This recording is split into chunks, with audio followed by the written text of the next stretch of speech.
Okay. A'udzubillahi minasyaitonirrajim. Bismillahirrahmanirrahim. Alhamdulillahi rabbil alamin. Nahmaduhu wa nasta'inu wa nastaghfiruh. Wa na'udzu billahi min shururi anfusina wa min sayyiati a'malina.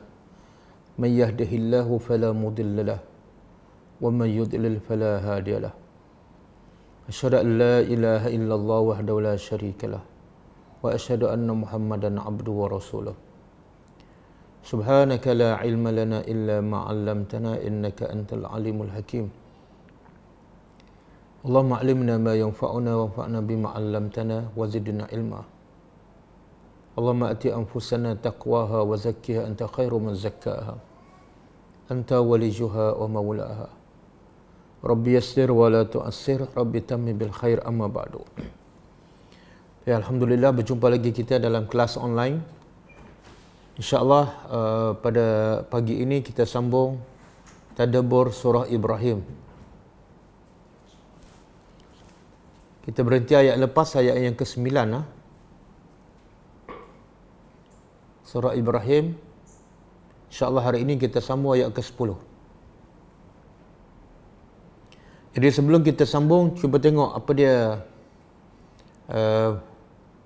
maksud-maksud ataupun pengajaran daripada ayat yang lepas dan apa kaitan dengan ayat yang kita akan belajar pada hari ini. Okey, daripada ayat yang lepas, daripada ayat 6, Allah beritahu kepada Nabi Muhammad sallallahu alaihi wasallam tentang kisah para nabi dahulu yang peranannya, fungsinya sama dengan Nabi Muhammad. Semua para nabi misinya satu je, iaitu mengajak manusia kepada Allah, mengajak manusia mentauhid dan mengabdikan diri hanya kepada Allah dan menjauhi daripada mensyirikkan Allah. Jadi tujuan Allah ceritakan kisah para nabi dahulu kepada Nabi Muhammad adalah untuk menghibur hati Nabi supaya bebanan yang Nabi tanggung tidak rasa terbeban, dan mungkin akan dengan cerita kisah-kisah orang dahulu meringankan bebanan yang ditanggung oleh Nabi sallallahu alaihi wasallam dan memberi motivasi pada Nabi supaya tidak berputus asa dan terus berdakwah sampai ke penghujungnya. Sebagaimana para nabi dahulu tidak pernah berputus asa, mereka sentiasa berdakwah sampai penghujung umur mereka. Kemudian Allah beritahu secara umum, secara spesifiknya, iaitu kisah Nabi Musa. Kisah Nabi Musa, bagaimana Nabi Musa AS berdakwah, bagaimana cabarannya, bagaimana Nabi Musa sabar menghadapi ujian. Kemudian Allah beritahu dakwah ni nak mengajak manusia kepada Allah supaya manusia beriman dan taat. Dan apa keuntungannya? Keuntungannya Allah beritahu dalam ayat 7, siapa yang beriman, siapa yang mentaati pada Allah, Allah akan tambah nikmat dalam kehidupannya, sama ada di dunia ataupun di akhirat. Dan dalam masa yang sama Allah bagi amaran, Allah bagi ancaman, sekiranya manusia kufur dan menolak Allah dan menolak dakwah para nabi, maka azab Allah sangat pedih. Kemudian Allah beritahu kufur dalam ayat yang ke-8. Siapa yang kufur kepada Allah, kekufuran mereka sedikit pun tidak mengurangkan kebesaran dan kekuasaan Allah. Maksudnya ialah tidak ada siapa yang rugi. Siapa yang kufur, tidak ada siapa yang rugi kecuali diri sendiri. Seolah orang membinasakan diri sendiri, zalim pada diri sendiri. Kemudian ayat 9 Allah beritahu kisah umat-umat yang lain. Kisah Nabi Nuh, kisah Nabi Saleh, kisah Nabi Hud, bagaimana mereka juga berdakwah dan bagaimana kaum mereka menentang mereka, dan bagaimana kesudahannya Allah menghancurkan kaum-kaum mereka. Kaum Nabi Nuh Allah hancurkan dengan banjir besar. Kaum Nabi Saleh Allah hancurkan dengan suara pekikan ataupun petir. Kaum Nabi Hud Allah hancurkan dengan angin. Semua tu Allah nak bagi tahu bahawa dakwah memang ada ujian. Siapa yang menerima dakwah, maka dia akan dapat nikmat di dunia dan di akhirat. Dan siapa yang menentang, sunnatullah ialah mereka akan diazab oleh Allah.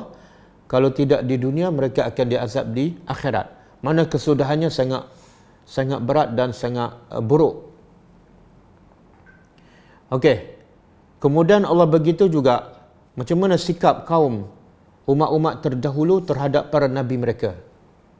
Antara yang disebut dalam ayat yang ke-9 ialah bila nabi-nabi mereka berdakwah kepada mereka, reaksi mereka ialah sama ada mereka tunjuk tangan kepada para nabi supaya diam, jangan bercakap, jangan berdakwah lagi sebagai amaran, ataupun faraddu aydihum fi afwahihim, ataupun mereka menutup mulut mereka sebagai tanda isyarat mereka tak akan terima dakwah tersebut, mereka tak akan jawab dan tak akan respon kepada dakwah para nabi.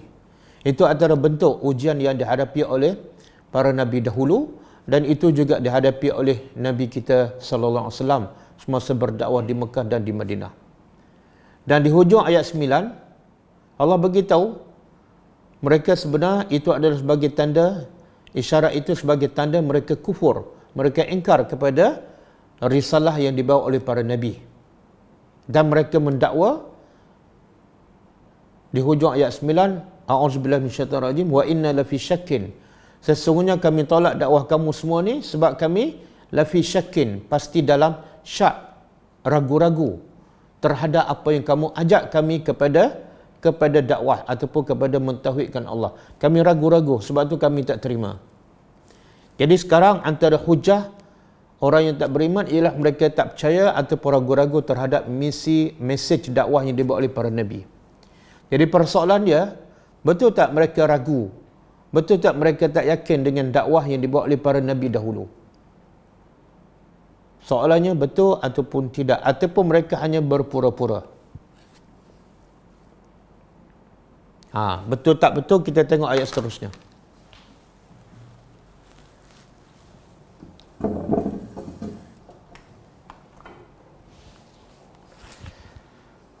Setelah mereka bagi reaksi pada dakwah para nabi, mereka berkata, kami ragu-ragu terhadap dakwah kamu, kami ingkar, kami kufur. Maka apa jawapan para rasul kepada mereka? Jadi sekarang kalau daripada ayat 8, 9 Allah begitu secara umum Nabi Musa, Nabi Nuh berdakwah. Sekarang Allah begitu detail bagaimana cara mereka berdakwah, apa dialog yang berlaku antara para nabi dengan kaum masing-masing. Jadi bila kaum mereka mengatakan kami tolak dakwah kamu sebab kami ragu-ragu, maka apa jawapan para rasul? Apa jawab para nabi pada kaum mereka? Auzubillahi minasyaitonir rajim. Qalat rusuluhum, telah berkata rasul,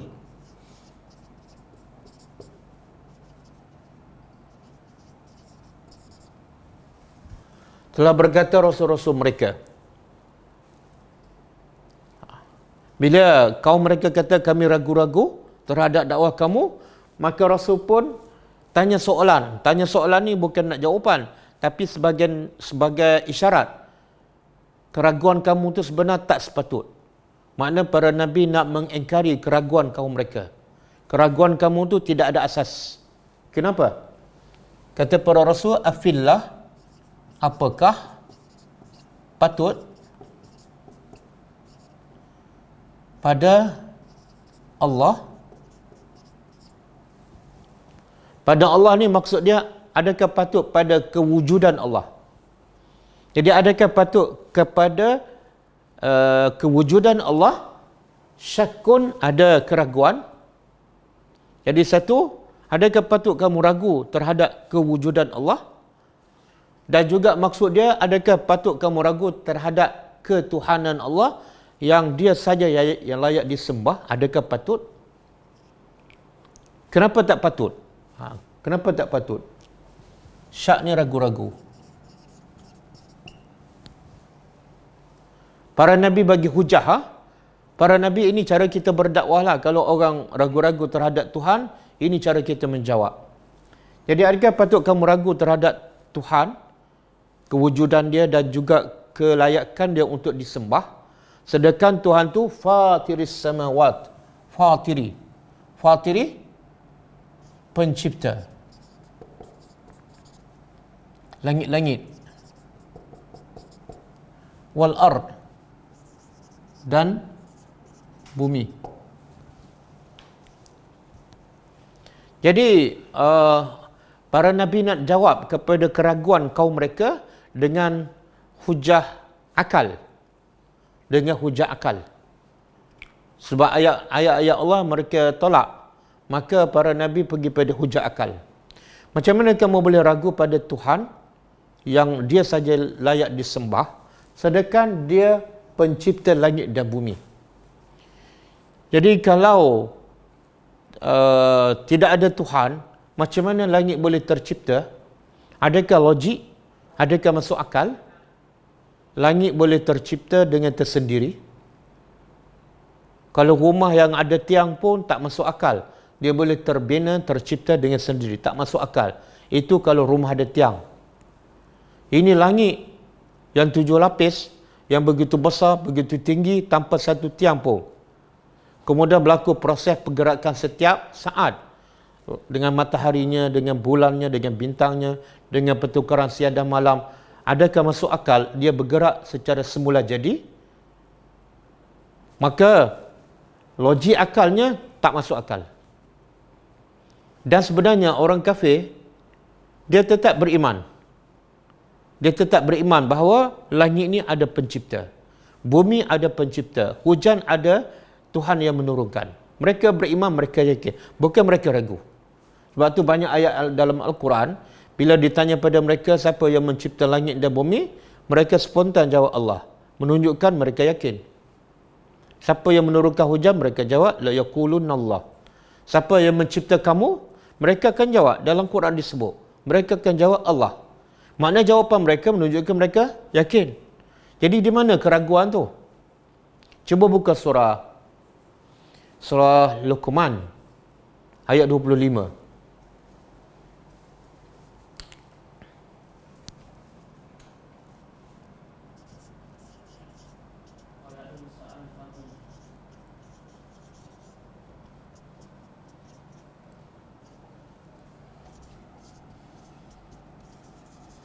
Man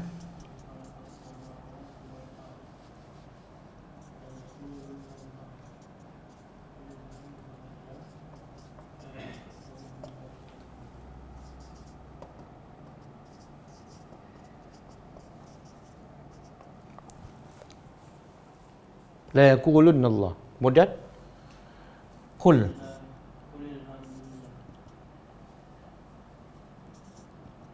alhamdulillah bal aksaruhum la ya'lamuna.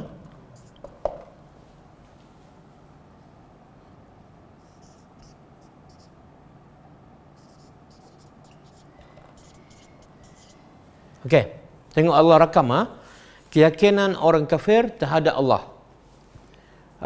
Contohnya Allah kata wal in sa'altahum, dan pasti sekiranya engkau bertanya mereka, engkau tu Nabi Muhammad, mereka tu orang-orang musyrikin. Wahai Muhammad, kalau engkau bertanya mereka, man khalaqas samawati wal ard, siapa yang mencipta langit dan bumi? Maka Allah kata la yaqulunna. Allah menggunakan dua harfu taukid. Pertama lam, yang kedua nun. Maksud apa? Pasti sesungguhnya mereka akan menjawab Allah. Makna mereka jawab dengan yakin. Mereka jawab dengan penuh yakin Allah mencipta langit dan bumi. Jadi bila mereka jawab dengan yakin, di mana asas keraguan mereka terhadap Allah? Sebab tu lepas tu Allah kata apa? Qul alhamdulillah. Wahai Muhammad, jawablah alhamdulillah. Bila mereka menjawab yang mencipta langit dan bumi adalah Allah, maka kamu kena puji Allah. Alhamdulillah. Kenapa? Kenapa bila tanya orang kafir siapa cipta langit dan bumi, mereka jawab Allah, kita ni kena sebut alhamdulillah. Kenapa? Sedangkan mereka masih kafir. Apa yang kita nak puji Allah? Mereka tetap kufur kepada Allah. Kita jawab alhamdulillah sebab apa? Sebab jawapan mereka bahawa yang mencipta langit dan bumi adalah Allah menunjukkan bahawa Tuhan yang kamu sembah tu adalah benar, wahai Muhammad. Jadi alhamdulillah. Makna apa yang mereka tuduh kamu sesat apa semua, mereka sendiri menafikan. Kamu sembah Tuhan yang mencipta langit dan bumi, dan mereka sendiri mengakui memang yang mencipta langit dan bumi Allah, dan engkau sembah Allah agama engkau Muhammad adalah betul. Jadi sebutlah alhamdulillah. Bal aksaruhum la ya'lamun. Tetapi masalahnya apa? Kebanyakan mereka la ya'lamun, mereka tidak berilmu. Yang menjawab ni adalah fitrah semula jadi. Fitrah semula jadi dan juga logik akal. Sebab itulah kalau orang tanya, orang kafir ni sebenarnya percaya tak Allah tu pencipta, Allah tu menurunkan hujan, Allah menjadikan mereka, Allah memberi rezeki. Mereka, apa kita nak jawab? Mereka percaya dan yakin ataupun mereka tak percaya? Jawapannya ialah, berdasarkan ayat ini, mereka percaya dan mereka yakin. Habis kenapa mereka tolak? Yang ada ayat lagi yang mengesahkan bahawa mereka cukup yakin yang mencipta langit dan bumi Allah. Cuba buka surah An-Naml ayat 14. Surah An-Naml ayat 14.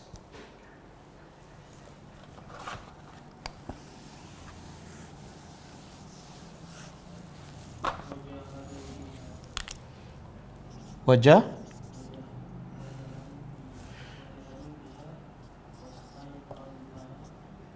wajahadu biha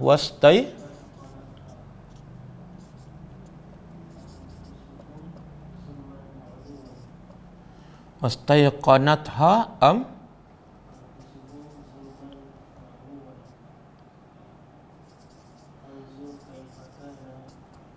zulman wa adwan wa uluwan.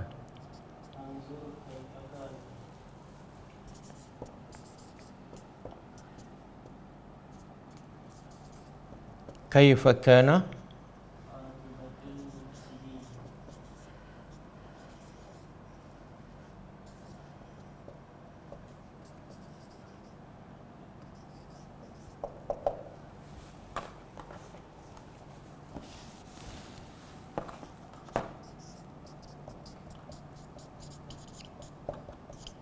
An-Naml 14 kan? Okey, cuba tengok. Wajahadu biha, mereka mengingkari dakwah yang dibawa oleh para nabi. Mereka mengingkari. Jahadu makna ingkar, kufur. Tetapi Allah kata wastaiqanatha anfusuhum. Istaiqanat daripada yakin.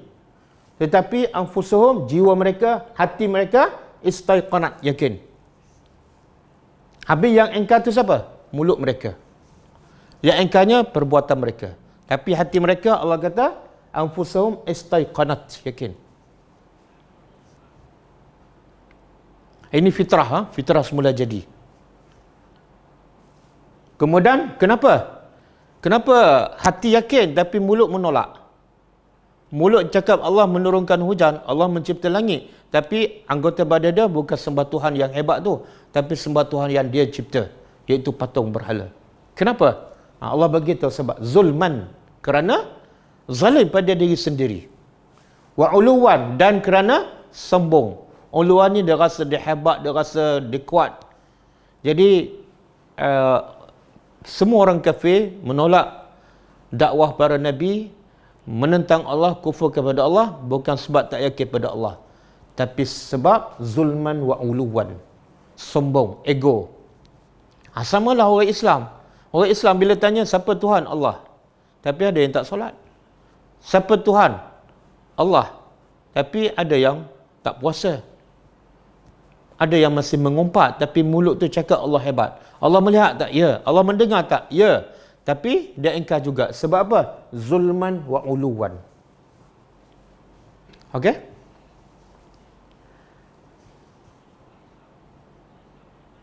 Okey ke? Jadi para nabi menolak hujah kaum mereka yang mengatakan kami ragu-ragu pada Tuhan, kami ragu-ragu pada dakwah kamu. Maka para nabi menjawab, adakah patut kamu ragu-ragu? Sebenarnya kamu yakin. Tapi sebab kamu ni zalim, kamu sombong, kamu ego, kamu tolak dakwah kami. Okey?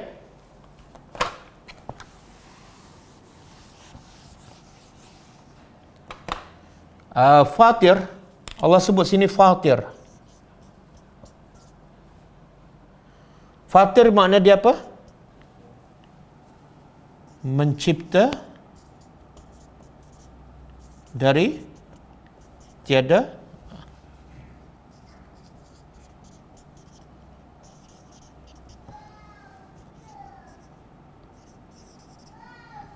mencipta sesuatu dari tiada dan tanpa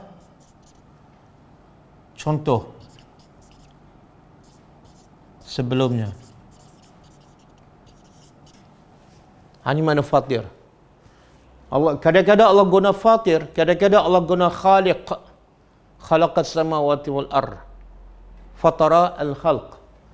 Jadi apa beza fatir dengan khalq? Apa beza fatir dengan khaliq?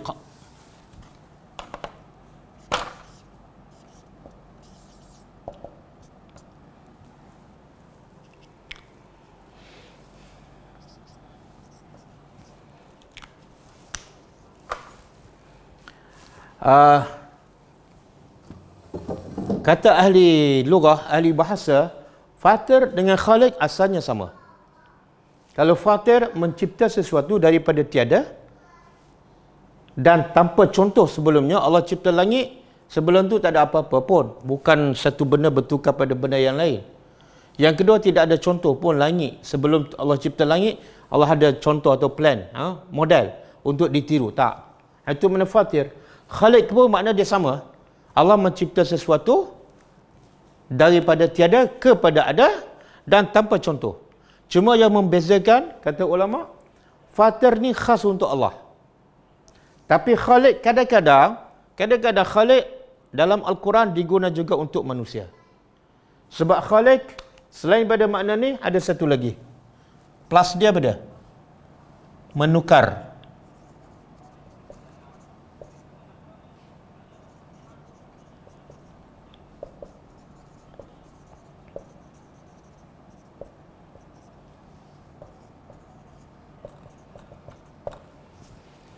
Menukar sesuatu kepada sesuatu yang lain. Ini makna khaliq yang kedua. Contoh dalam Al-Quran,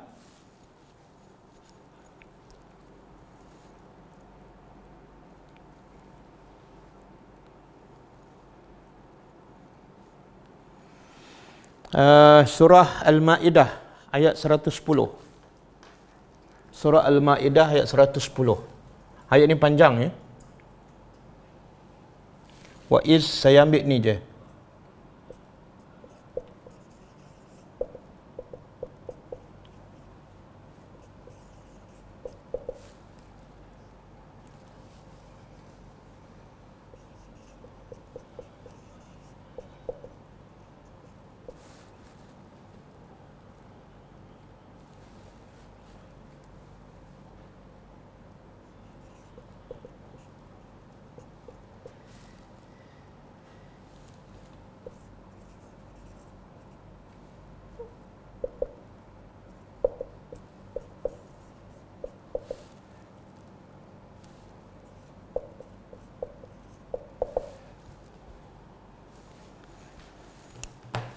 Okey, maksud ayat ni panjang, saya ambil bahagian ni je.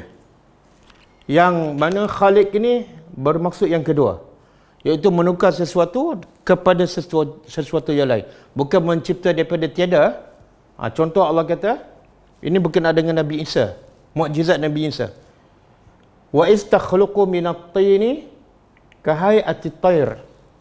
Dan ingatlah ketika mana takhluqu, engkau mencipta. Engkau ni siapa? Nabi Isa. Engkau mencipta minat tin, daripada tanah, kahay'atit tayr, seperti bentuk burung. Biizni, dengan izin aku. Dengan izin aku. Jadi maksudnya apa? Takhluqu di sini bukan mencipta daripada tiada kepada ada. Tak, menukar sesuatu kepada sesuatu yang lain. Daripada tanah Allah cipta. Tukar aja, tanah tu bertukar menjadi burung. Itu juga bermakna khaliq. Jadi beza fatir dengan khaliq asalnya sama, cuma yang membezakan ialah khaliq ni boleh juga digunakan untuk manusia, iaitu menukar sesuatu kepada sesuatu. Tapi fatir untuk Allah sahaja.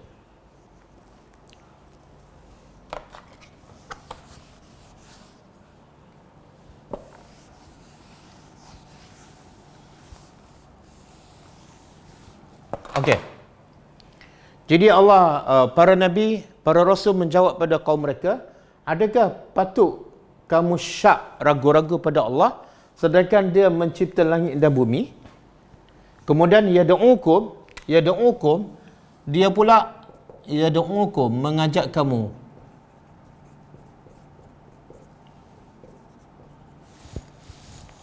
Dia pula mengajak kamu liyaghfira lakum, supaya dia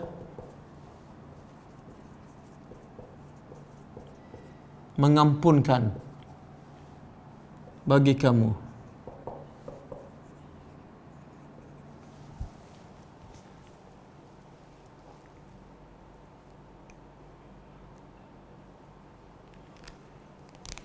Jadi yang kedua, tak sepatut kamu ragu. Sebab pertama, tak patut kamu ragu sebab bukti jelas secara fitrah semula jadi, iaitu Allah mencipta langit dan bumi. Satu. Yang kedua, yang tak sepatut kamu ragu ialah Tuhan ni mengajak kamu supaya dia nak ampunkan kamu. Jadi dia bukan minta duit daripada kamu, dia bukan membebankan kamu, dia bukan menyusahkan kamu. Dia nak ampunkan dosa kamu, itu je.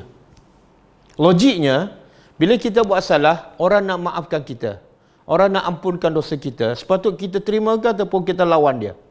Logiknya, kalau dia tu lebih baik pada kita, lebih berkuasa daripada kita, tiba-tiba kita buat salah, dan bila kita minta maaf, dia ampunkan kita, maka logiknya kita cepat-cepat minta ampun. Itu kalau kepada manusia. Ini Tuhan. Kalau manusia, bila dia ampunkan kita, dia maafkan kita, habis macam tu je, tak ada apa-apa pun. Tapi kalau Tuhan ampunkan kita, agak-agak kita dapat apa? Habis macam tu ke ada hadiah? Pasti ada hadiah yang lumayan. Sebab Allah kata, wasari'u ila maghfiratin min rabbikum wa jannatin arduhas samawati wal ard. Segeralah kamu kepada keampunan Allah. Segeralah kamu kepada keampunan Allah. Lepas segera kepada keampunan, terus Allah cakap, wa jannatin, lepas dapat keampunan, segera pula kepada syurga. Syurga ni luas berapa ekar? Arduha, luasnya as-samawat wal ard. Luas seluas langit dan bumi. Jadi kalau manusia yang ada kuasa, kita minta maaf, dia terus maafkan kita, terus kita minta maaf. Walaupun lepas tu tak dapat apa-apa. Cuma selamat daripada hukuman. Ini Tuhan. Bila kita minta ampun, dia ampunkan kita. Bukan setakat kita diampunkan dosa, tapi kita dapat hadiah. Hadiah yang sangat-sangat luar biasa, yang tak pernah dilihat oleh mata, tak pernah didengar oleh telinga, tak pernah terlintas di kepala. Iaitu syurga yang kekal abadi. Jadi para Nabi semua ajak apa yang Allah ajak, iaitu Allah nak ampunkan dosa. Apa yang kamu ragu ni? Kalau Nabi ataupun Allah ajak supaya kamu bunuh diri ke, supaya kamu buat kacau ke, supaya kamu bunuh anak ke, okeylah kamu nak ragu-ragu ataupun nak tolak. Okey. Tapi sekarang Allah hanya mengajak supaya nak ampunkan dosa kamu. Jadi tak patut kamu ragu-ragu. Min zunubikum, dari sebelum ni kita dah belajar, min ni maksud dia sebahagian. Min maksud dia sebahagian.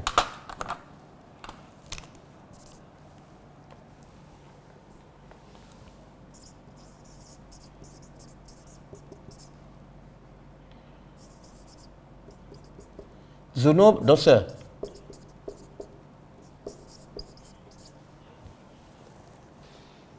Sebahagian daripada dosa kamu. Kenapa sebahagian?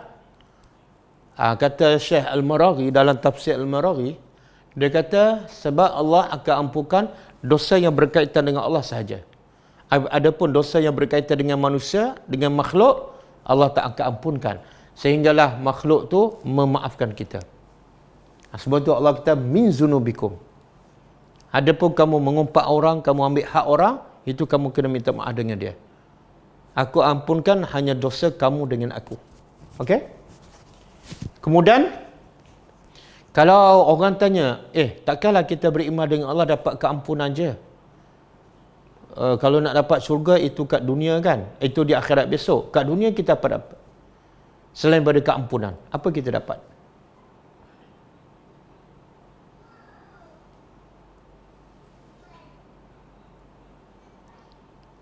Cuba buka surah Nuh. Surah Nuh ayat keempat.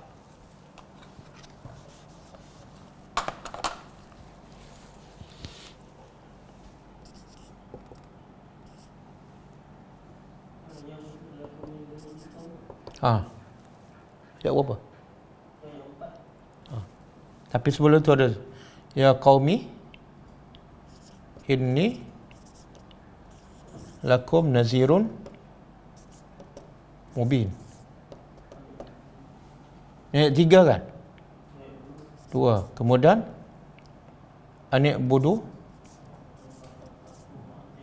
budullaha wattaqu wa ati'uni.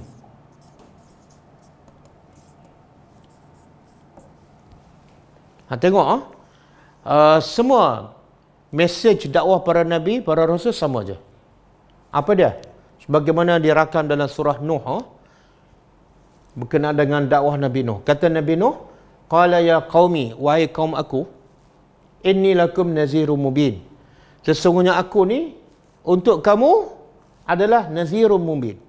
Sebagai pemberi peringatan saja. Bukan aku nak bagi kerja, bukan aku nak bagi gaji, bukan aku nak bagi kesenangan hidup. Tapi sebenarnya yang aku nak buat ni adalah yang lebih besar daripada rezeki. Iaitu nak bagi rezeki kamu syurga. Allah kata Nabi Nuh, aku bagi kamu adalah nazirun mubin. Pemberi peringatan, pendakwah. Kemudian, apa yang aku ajak pada kamu? Ubudullah, sembah Allah. Bukan nak suruh panjat gunung, bukan nak suruh pikul gandum, berguni-guni. Sembah Allah sahaja. Kemudian, wattaqu, takutlah pada dia. Kemudian, wa ati'uni, tak mungkin kamu sembah Allah dengan sempurna, melainkan kamu taat Rasul. Sebab cara nak sembah Allah, mesti taat, mesti ikut cara Rasul. Jadi, sembah Allah, bertakwa pada Allah, taat kepada Rasul. Maknanya, tak boleh kita nak sembah Allah tanpa mengikut Rasul. Sebab Rasul adalah laqad kana lakum fi Rasulillah uswatun hasanah. Pada Rasul ikutan terbaik, iaitu cara beribadat kepada Allah. Okey? Jadi jelas Jelas. Misi para nabi, bahkan misi semua para pendakwah, tak ada keuntungan duniawi. Mereka tak pernah minta upah. Jadi sangat tidak patut berdakwah tapi minta upah. Sebab apa? Ini tanggungjawab, ini kewajipan. Macam orang solat lah, lepas solat minta upah. Tak patut. Sebab solat kewajipan. Sama juga berdakwah, mengajak orang kepada kebenaran adalah kewajipan. Jadi, semua para nabi, para rasul berkata dalam Quran, la as'alukum ajra. Kami tak pernah minta ajra, upah daripada kamu. Sebab tugas kami adalah tugas yang lebih mulia daripada duit itu. Kami nak ganjaran daripada Allah, bukan ganjaran daripada kamu. In ajriya illa Allah. Tidak ada upah ke atas aku, untuk aku, melainkan daripada Allah. Jadi aku nak upah yang paling hebat, upah yang paling lumayan, bukan kamu. Upah yang paling hebat ialah daripada pencipta alam. Okey? Kemudian lepas kamu sembah Allah, lepas kamu bertakwa, lepas kamu taat pada aku, apa kamu dapat? Ayat selepas ni. Dikata apa? Yaghfir lakum yaghfir lakum min zunubikum. Kemudian wa yuakhirkum ila ajalin musamma. Jadi bila kamu sembah Allah, kamu bertakwa, kamu taat pada aku, apa kamu dapat? Yaghfir lakum. Allah ampun dosa kamu. Sama dengan ni. Sama je. Carilah para nabi mana dalam Quran, misi dia ataupun mesej dakwah dia satu je. Iaitu bila sembah Allah, bertakwa pada Allah, Allah ampunkan dosa. Kemudian wa yuakhirkum ila ajalin musamma. Kemudian dia melewatkan ataupun memanjangkan umur kamu sampai ajal musamma yang telah ditetapkan. Maksud apa? Bila kamu dapat nikmat jangan seronok sebab ajal kamu telah ditetapkan. Bukan berterusan. Bukan sampai bila-bila, tak. Ada had yang telah ditetapkan. Jadi ayat ila ajalin musamma mengingatkan kita bahawa satu masa kita akan mati, kita akan meninggalkan semua di dunia ni. Maka buatlah persiapan untuk menghadapi ajalin musamma. Okey? Jadi saya nak sebut di sini apa dah? Semua para nabi, mesej mereka ialah sembah Allah, dapat keampunan. Dan kita dah sebut tadi kan, keampunan ni, keampunan Allah di akhirat dapat syurga. Tapi kat dunia dapat apa? Kat dunia dapat apa? Siapa boleh jawab? Kat dunia dapat apa? Bila kita dapat keampunan Allah. Kalau boleh bagi dalil sekali.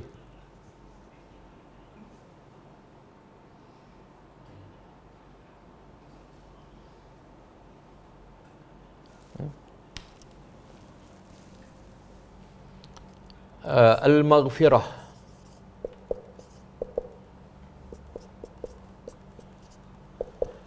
Satu, dunia. Dua, akhirat.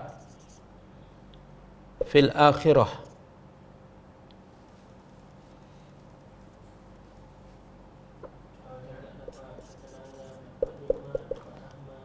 Al-jannah fil akhirah. Dapat ketenangan. Ada dalil tak? Ada dalil? Tak ada. Sebab itulah penting khatam Quran seorang-seorang. Kalau baca satu juzuk tak jumpalah dalil tu. Kadang-kadang dalil tu duduk dalam juzuk lain. Itu bahaya tu. Baca khatam satu juzuk je. Banyak yang Allah nak bagi tahu dalam ayat lain, surah lain yang kita tak baca terlepas. Okey? Jadi Allah sebut sebenarnya dalam surah Nuh juga. Allah sebut dalam surah Nuh juga. Dan Nabi Nuh beritahu pada kaum mereka, kaum dia, kalau kamu dapat keampunan, kamu bertaubat pada Allah, kamu akan dapat sekian di dunia. Apa dia?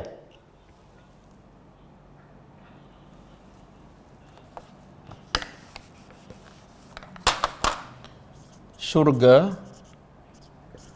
di dunia. Di akhirat. Di dunia apa dah? Di dunia banyak Satu, kata Nabi Nuh di ayat ke berapa tu? Faqultu astaghfiru rabbakum innahu kana ghaffara yursilis samaa'a 'alaikum midrara.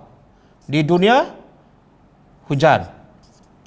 Hujan ni rezeki lah. Kalau tak ada hujan, tak ada rezeki. Satu. Yursilis samaa'a 'alaikum midrara. Bila kamu bertaubat pada Allah, kamu beristighfar, yursilis sama, Allah turunkan hujan. Yang kedua,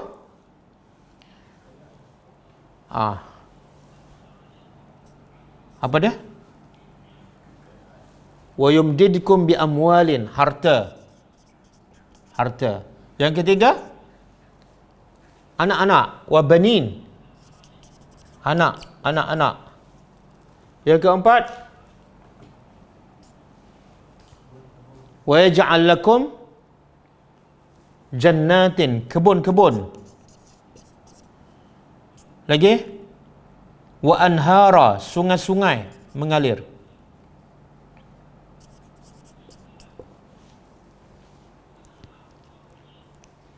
Jadi ramai orang cari rezeki tapi dia bekerja keras, tak minta ampun. Salah. Allah kata, Nabi melalui kisah Nabi Nuh kata, bertaubatlah, istaghfiru rabbakum, maka kamu akan dapat rezeki, dapat anak, dapat harta, hujan, sungai yang kering pun mengalir, pokok tak berbuah pun berbuah. Dengan apa? Istighfar. Bukan tak payah kerja, kena kerja, tapi jangan buat dosa. Bila bekerja buat dosa, terus bertaubat, dapat ni, insya-Allah.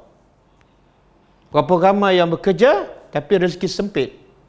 Sebab apa? Dia bekerja dan buat dosa sekaligus dan tak bertobat.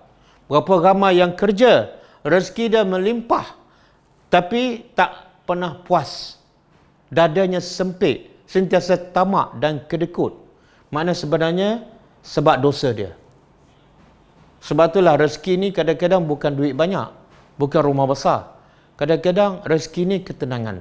Kadang-kadang rezeki ni qanaah. Apa yang ada dia redha. Dan dia tidak tamak. Dia bekerja tapi dapat, alhamdulillah. Tak dapat, tak ada masalah. Itu dia panggil qanaah. Itu pun rezeki.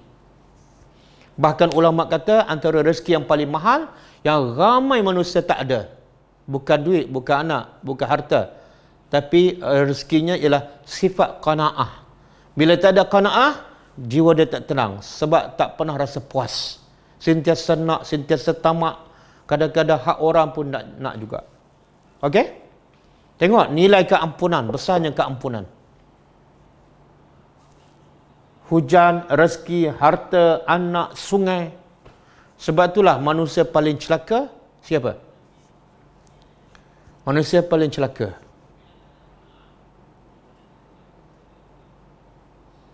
A. Orang miskin. B. Orang kampung. C. Buruh kasar. B. Pemimpin. D. Pemimpin. E. Ustaz. Siapa yang paling celaka? Orang miskin, orang kampung?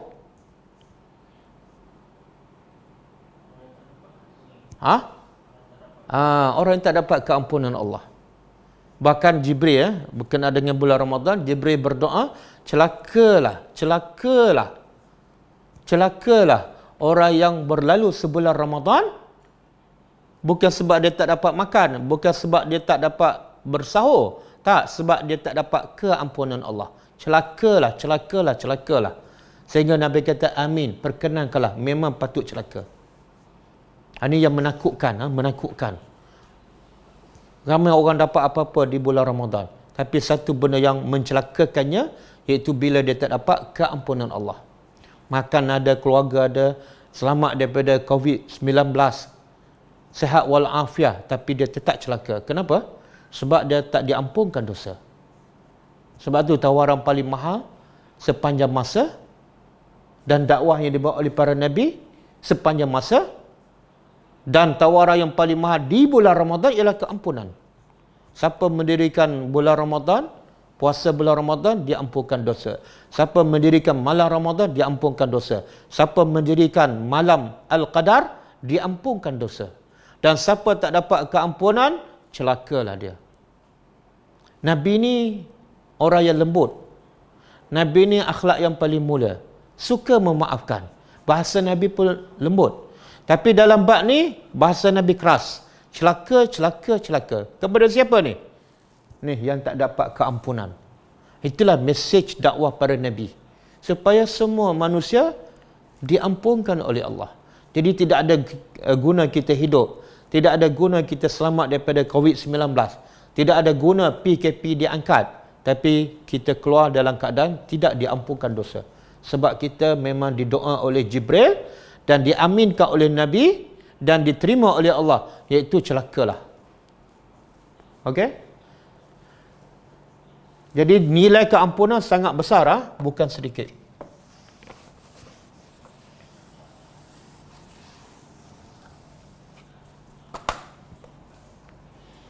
Okey, kemudian Allah kata Allah, wa yuakhirkum, dan dia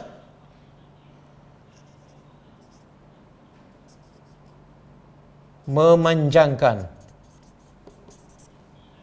kamu kepada ajal tempoh musamma yang telah ditetapkan. Jadi diampunkan dosa, kemudian kamu hidup lagi sampai bila? Sampai tempoh yang telah ditetapkan. Makna jangan seronok. Satu masa kamu akan mati. Kamu tak akan menungkat langit. Satu masa kamu akan mati. Jangan berseronok dan bersedihlah untuk kematian. Ini yang paling menakutkan ni. Kalau kita tengok gambar ataupun kita dengar berita orang yang dijangkiti coronavirus, sangat-sangat menderita. Ada satu video saya tengok, dia sesak nafas, dia tak boleh bernafas sampai dalam paru-paru dia berlendai. Dan dalam video tu dia keluarkan lendai tu panjang. Kita nak tengok pun rasa menakutkan, tak sempat habis. Menakutkan. Tapi sebenarnya yang lagi menakutkan ialah kematian dan selepas kematian. Ramai orang takut pada kena wabak COVID-19, tapi tak ramai mana yang takut kena dijemput oleh malakul maut. Ini yang paling-paling menakutkan. Sebab bila dah mati, tak ada siapa yang akan membantu kita kecuali amalan kita. Inilah dakwah, inilah mesej para Nabi, supaya kita diampunkan dosa. Bila diampunkan dosa, apa saja musibah kat dunia tak ada masalah. Bukan musibah. Tapi bila semua tak ada musibah, sihat walafiat, tapi tak dapat keampunan, itulah musibah yang paling celaka. Okey, kemudian apa jawapan para Nabi ni? Apa jawapan para Nabi? Apa jawapan kaum mereka kepada Nabi? Bila Nabi kata kamu tak patut ragu kepada Tuhan, sebab dia memang bukti paling jelas, pencipta langit dan bumi. Macam saya bagi contoh macam ni lah. Bila ada tapak kaki, saya kata ini mesti ada orang. Tiba-tiba si B ni dia kata tak ada ustaz, tak ada siapa lalu pun. Ni orang ni memang tak patut ragu-ragu. Sebab apa? Bukti tapak kaki tu cukup jelas. Itu tanda orang datang lah tu. Tiba-tiba dia tak percaya. Ini masalah zalim ataupun sombong ataupun bodoh sombong. Sama juga. Ada langit terbentang luar depan mata mereka. Tengok setiap hari. Tiba-tiba mereka ragu-ragu. Memang tak patut. Sebab buktinya cukup jelas. Maka jawab. Bila para Nabi jawab pada kaum mereka, hujah-hujah mereka, maka kaum mereka jawab balik. Ini jawapan sebagai alasan untuk tetap tidak beriman. Apa jawapan kaum mereka? Qalu, mereka berkata, in antum, tidaklah kamu, illa basyarun, melainkan bashar, manusia. Misluna, seperti kami. Hujah pertama kaum dahulu menolak dakwah Rasul ialah bukan hujah lah, tapi alasan. Kami tak terima dakwah kamu sebab kamu Rasul, sebab kamu manusia. Jadi kamu manusia, kami manusia. Apa bezanya? Kalau kami kena dengar cakap kamu, kamu pun kena dengar cakap kami. Rijal sama rijal, lelaki sama lelaki. Jadi kamu tak ada kelebihan apa-apa. Apa bukti kamu dia dapat wahyu daripada Allah, sedangkan kamu manusia sama dengan kami? Apa maksud? Alasan mereka tu apa maksud di sebalik alasan tersebut? Alasan mereka ialah, iaitu bila datang wahyu daripada Tuhan, maka yang bawa wahyu, yang sampaikan wahyu mesti yang luar biasa. Jangan orang yang biasa macam kita. Makan sama kita, minum sama kita, main sama kita, tiba-tiba cerita pasal wahyu. Itu dia pakai logik akal. Nak buat benda biasa, mesti yang luar biasa. Contoh disebut dalam ayat lain, mereka berkata, sepatut Rasul ni malaikat, bukan manusia. Sebenarnya itu alasan. Allah pun sebutkan, kalau diturunkan malaikat, maka mereka akan tetap menolaknya. Kenapa? Sebab bila malaikat makhluk yang tak nampak, sukar bagi mereka nak ikut yang tak nampak. Yang nampak pun tak ikut, yang tak nampak lagi tak ikut. Maka terpaksa Allah tukar malaikat. Kalau malaikat sebagai Rasul, Allah akan tukar dalam bentuk manusia. Maka balik asal. Isu dia balik asal, iaitu mereka tolak Rasul yang bersifat manusia. Jadi semua itu adalah sebagai alasan untuk mereka tidak menerima dakwah Rasul. Okey, hujah pertama kaum mereka ialah dia kata ini Rasul. Samalah, ada orang setengah tu tak nak terima kebenaran. Hujah dia apa dia? Alah ustaz, saya pun ada ustaz juga. Ustaz tu pun ustaz saya pun ustaz. Jadi apa beza? Logiknya sama kan? Sepatutnya kebenaran itu bukan bergantung pada orang, bergantung pada siapa, tapi bergantung pada apa yang dia cakap. Kalau yang dia cakap tu benar, maka jangan tengok lagi siapa yang bercakap. Sebab tu bila kita kata tak boleh khatam secara grup, bagi-bagi juzuk, saya kata tak dibuat oleh Nabi. Oh, ada orang kata kena berhati-hati dengan ustaz ni sebab fahaman dia berbeza. Kena cek latar belakang dia. Tengok. Kebenaran tu bukan berdasarkan pada orang, tapi berdasarkan apa dia cakap. Bila saya tanya, okey, di mana salah yang saya cakap? Dia diam, tak boleh jawab. Sebab hujah mereka ni lah sama dengan orang-orang dahulu. Menolak sebab ustaz. Menolak sebab ustaz belajar di sini. Bukan sebab hujah. Okey. Kemudian, kata kaum mereka lagi, turiduna. Kamu ingin. Ini hujah kedua. Alasan kedua, kaum-kaum menolak para rasul. Alasan pertama, rasul tu manusia. Alasan kedua, kamu datang ni hanya nak antasuduna, menghalang. Menghalang amma, terhadap apa yang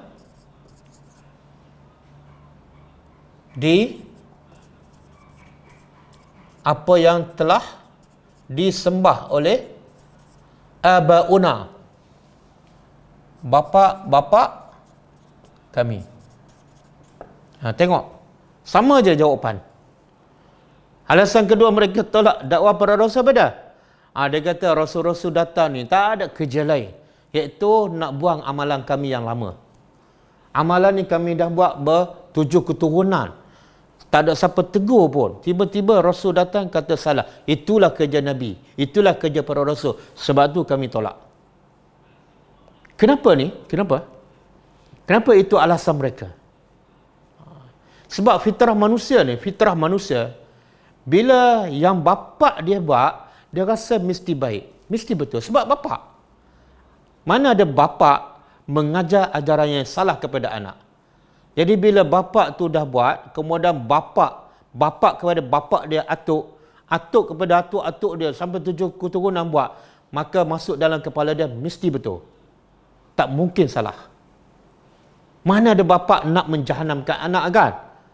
Bila datang pendakwah ke, datang rasul ke mengatakan salah, dia tak masuk sini. Kamu nak hukum yang bapa aku buat salah?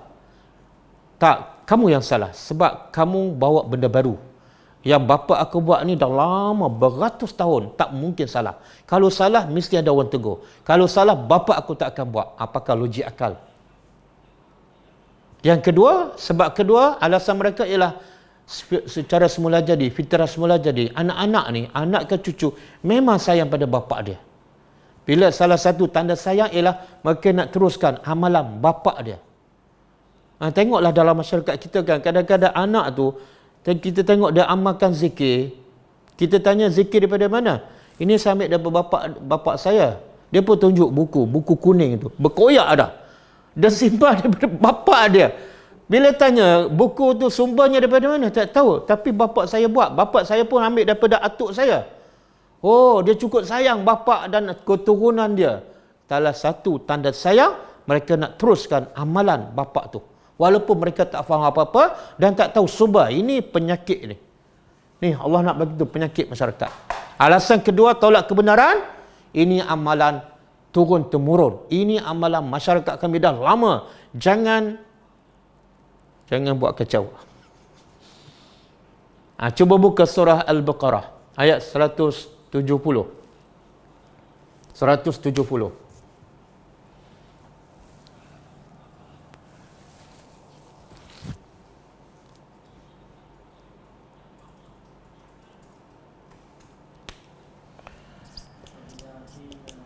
Wa idza qila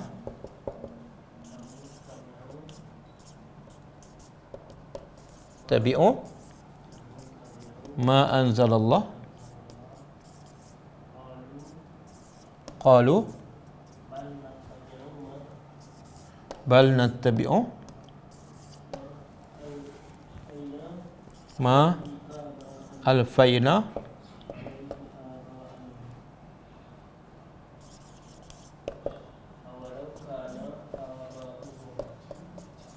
awalau kana aba'uhum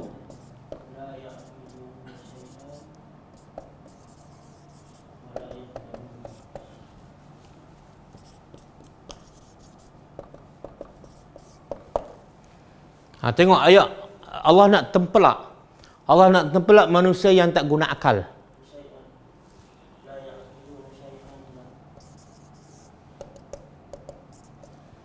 Tengok Allah nak tempelak manusia yang tak guna akal. Allah kata apa? Wa iza qila lahum. Faham betul-betul? Ini berkaitan dengan kehidupan kita ni, berkaitan dengan amalan yang masyarakat kita buat setiap hari. Apa boleh dia kata lahum kepada mereka, ittabi'u, ikut apa ni? Ma anzalallah, apa yang Allah turun. Apa dia yang Allah turun? Tentulah Al-Quran. Dan di sini Allah tak kata baca, faham betul-betul Al-Quran. Allah kata ikut apa yang Allah turun, bukan baca. Kalau baca, belum tentu dia faham dan tak mungkin dia ikut sebab tak faham. Tapi kalau ikut, mesti dalam keadaan dia faham. Maka sebab tu saya ulang berpuluh kali, bila baca Quran wajib faham. Sebab apa? Ada perintah daripada Allah supaya ikut. Dan syarat nak ikut mesti faham. Sami'na, dengar dulu, faham dulu, baru datang perkataan wa ata'na. Tak mungkin datang ata'na, kami taat, apa yang kami tak faham. Tak mungkin. Jadi ikutlah apa yang Allah turun. Ikut apa yang Allah turun. Bukan yang dibuat oleh masyarakat. Maka, apa jawapan mereka? Apa jawapan mereka? Qalu, mereka berkata, bal, bahkan, nattabi'u, kami ikut juga. Kami ikut juga. Tapi ikut yang mana? Ma'alfaina. Apa yang kami dapati. Alfaina makna, apa yang kami dapati.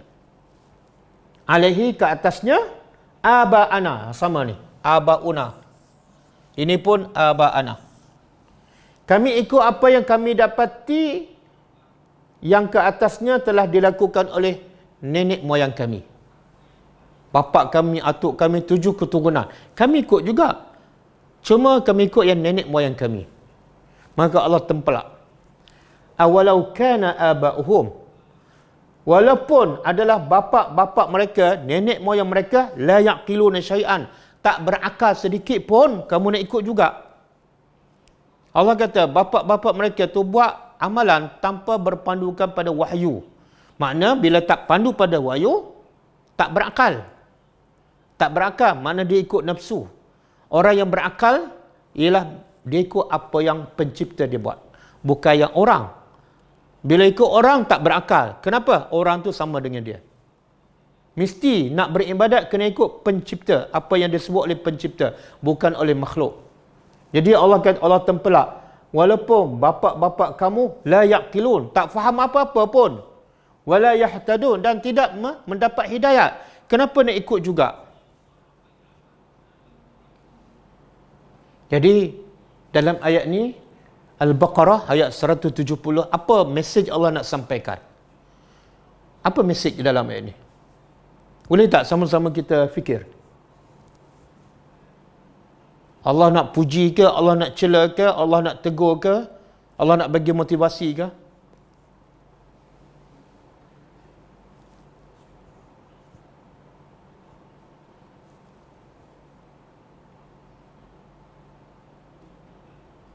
Siapa nak jawab?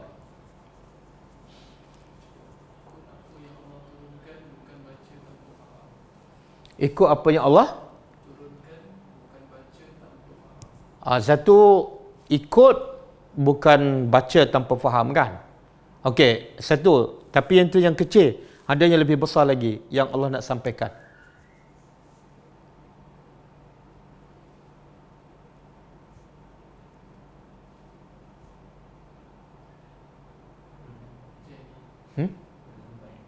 Belum sampai. Allah nak tegur apa? Memang Allah nak tegur. Ini tadabbur ni. Kalau kita baca tafsir, tak setakat tu je kita faham. Tak, ada satu benda lagi Allah nak sampaikan.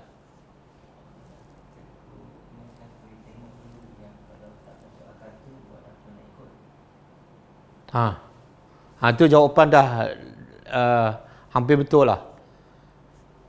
Allah nak menegur manusia yang tak guna akal. Siapa yang tak guna akal ni? Allah nak mencela Allah yang tak guna akal. Siapa ni? Ikut je. Yang suka ikut tanpa bertanya, memang orang tak guna akal. Orang yang beriman, ulul albab. dia akan bertanya. Sebab apa? Sebab dia tahu al-haqqu min rabbika, kebenaran tu daripada Tuhan. Aku nak sembah Allah, maka cara sembah mesti datang daripada Allah. Mana boleh manusia mengajar cara nak sembah Allah? Mesti datang daripada pencipta. Manusia mana tahu kehebatan Allah, kelebihan Allah. Jadi orang yang berakal dia bertanya, okey, yang ni betul tak cara menyembah Allah datang daripada Allah, datang daripada Nabi? Sebab Nabi diutuskan sebagai contoh panduan. Maka aku kena ikutlah contoh yang Allah bagi itu. Kalau aku boleh buat apa saja, ibadat nak sembah Allah, ikut suka aku, Allah tak perlu hantar Rasul. Semua pandai berfikir, semua pandai buat tanggapan sendiri, Allah tak perlu hantar Rasul. Jadi Rasul sebagai contoh cara beribadat. Jadi orang beriman berakal, dia tanya, ni Nabi buat ke tak? Bila tak buat, dia tinggal. Ini berakal. Bila dia tak tanya apa-apa, yang penting orang dulu buat. Ini Allah mencela. Ini orang tak guna akal. Yang tak guna akal, ikut je. Orang masuk lubang, dia masuk lubang. Boleh, ha? Jadi ayat ni Allah nak tempalah orang yang tak guna akal.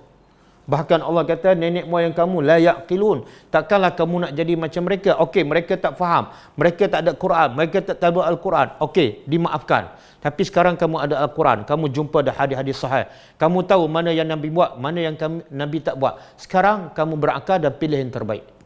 Makan kamu pilih terbaik. Pakaian pilih terbaik. Takkanlah agama pakai hentam. Orang lain buat, walaupun tak betul, kamu pun ikut. Guna akal. Okey? Dua. Jadi jawapan standard. Bila kita kata ikut Quran, ikut sunnah, jawapan standard. Daripada dulu, kini, selama-lama. Apa dia? Kami ikut apa yang orang dulu buat. Tak nak berfikir dah. Ikutlah apa jadi.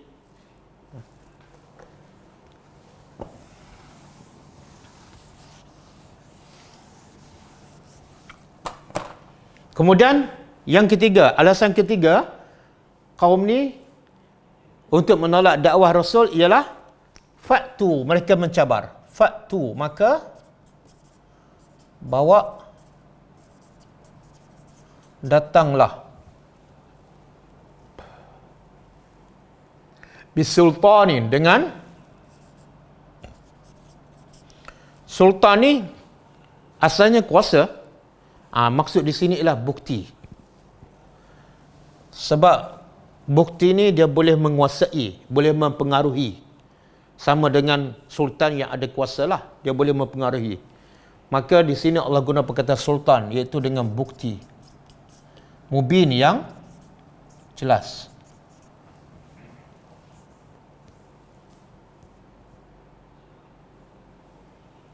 Jadi tiga benda. Kaum ni menolak dakwah, tiga alasan kaum menolak dakwah para rasul dahulu. Pertama apa dia? Mereka kata kamu ni manusia sama dengan kami, tak ada kelebihan. Jadi kamu nak ikut, kenapa nak ikut?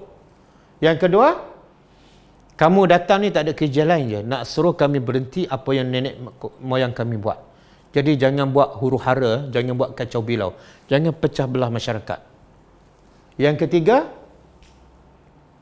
ketiga apa? Mereka cabar, bagi bukti kalau betul kamu Rasul. Tapi yang ni okey sikit kan, dia minta bukti juga. Tapi sekarang langsung tak minta, terus dia label je. Dia tak tanya, ustaz ni nampak berbeza je, boleh tak bagi bukti? Dia tak tanya dah, terus dia label, terus dia tolak. Rasa macam lebih teruk pada orang dulu kot. Jadi dia minta bukti. Okey, Allah sebut dialog antara kaum dengan Rasul. Supaya apa? Supaya kita faham cara berdakwah. Dan supaya kita menghayati bagaimana susahnya para Rasul dulu berdakwah. Jadi jangan kita kecewa lah bila kita berdakwah orang tolak. Sebab ni Allah rakam perbualan dialog antara kaum dengan Rasul. Dan dakwah itu pun tetap ditolak. Jadi satu perkara biasa. Okey, apa jawab Rasul pula? Qalat, telah berkata. Lahum, kepada mereka. Rasuluhum, rasul-rasul mereka. Ada satu, saya nak bagi contoh sebelum kita sambung. Saya nak bagi contoh lah, ada amalan atau pemahaman yang dibuat oleh orang dulu, kita ikut sampai sekarang. Walaupun dia tak tepat ataupun tak betul. Contoh, satu hadis mengatakan bulan Ramadan ni bulan apa ni? Sya'ban, bulan Allah. Rajab, bulan Allah. Sya'ban, bulan Nabi Muhammad. Ramadan, bulan umat. Itu hadis dhaif. Ada kata hadis palsu, tapi kita tetap baca. Degil. Satu palsu ataupun dhaif. Yang kedua tak masuk akal. Kenapa Rajab je bulan Allah?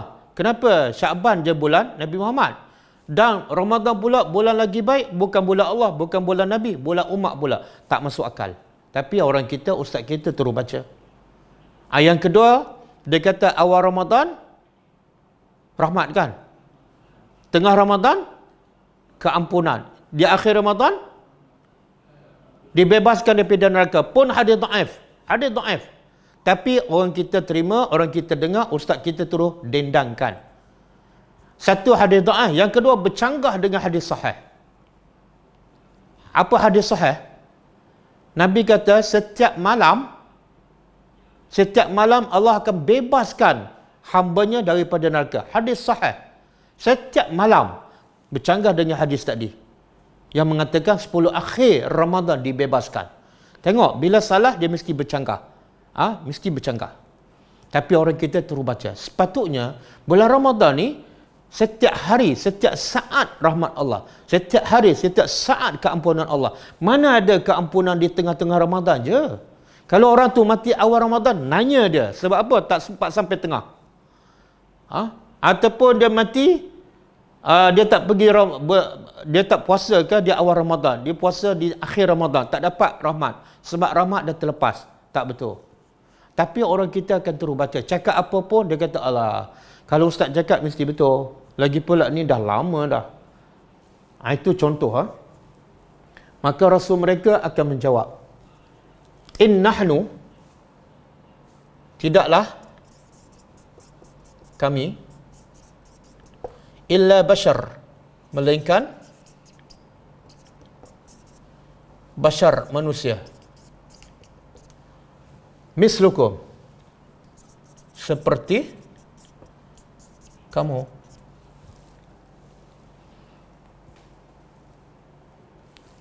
Ada tiga alasan kaum kepada Rasul. Ingat, Nabi pun jawab, Rasul pun jawab tiga tu. Pertama dia kata apa? Kami tolak kamu sebab kamu manusia. Maka Rasul pun jawab, okey betul, kami manusia. Bahkan kami manusia mislukum, sama dengan kamu. Kamu lapar, kami lapar. Kamu marah, kami marah. Kamu kenyang, kami sama dengan kamu.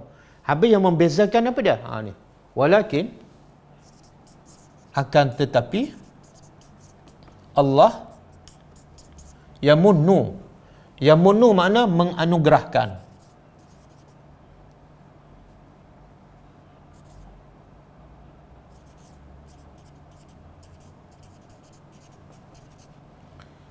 Ala, ke atas. Akan tetapi Allah menganugerahkan ke atas man yasha, siapa yang dia kehendaki. Min ibadihi, dari hamba-hambanya.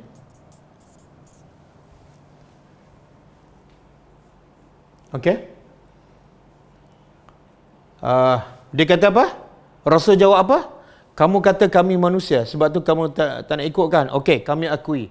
Kami betul manusia. Cuma yang membezakan kami ialah Allah anugerah pada kami wahyu. Ini sama dengan jawapan dalam surah apa ni? Qul innama ana basyarun mislukum yuha ilayya.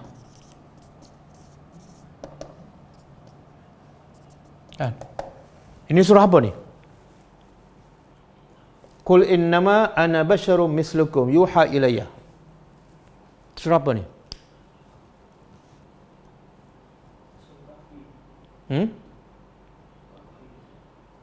Surah? Ayat awal ke tengah ke? Akhir sekali kan? Ayat terakhir surah Al-Kahfi. Allah kata apa? Qul, wahai Muhammad, bagi tahu kepada umat kamu, apa dah? Innama, sesungguhnya, hanyalah ana bashar, aku manusia. Aku bukan malaikat, aku bukan jin. Bukan setakat aku manusia, tapi aku manusia mislukum, seperti kamu. Aku ada marah, aku ada sedih, aku ada lapar, aku ada rasa panas, aku ada rasa sejuk. Dan siapa yang kata Nabi tak ada bayang, tak betul, bercanggah. Ada orang kata Nabi ni beza dia dengan orang lain, tak ada bayang, salah. Apa salahnya? Dalil salah apa dah? Bercanggah dengan ayat ni. Nabi kata, aku sama dengan kamu. Kamu ada bayang, aku ada bayang. Apa yang membezakan Nabi Muhammad dengan kita apa dah? Ni. Yuha ilayya. Yang membezakan, aku diwahyu kepada aku oleh malaikat, oleh Allah Subhanahu Wa Taala. Dan aku ada risalah untuk disampaikan. Itu je. Secara umum, aku dengan kamu tak ada beza. Berdasarkan ayat ni. Jadi tak ada alasan untuk kita menolak Nabi sebab dia manusia. Sebab apa? Ada orang Allah lebihkan dia lebih pada orang lain. Sebab tu dalam kumpulan kan ada ketua, sebab apa? Dia ada kelebihan. Ada jadi ketua negara, sebab apa? Dia ada kelebihan. Maka Allah pun sama memilih rasul berdasarkan kelebihan yang tertentu. Okey? Kemudian wa ma kana lana.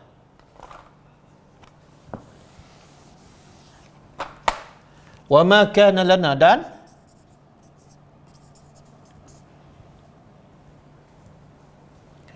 dan tidak patut bagi kami an membawa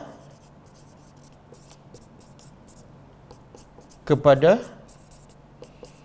kamu bisultan, bukti, illa kecuali dengan izin Allah.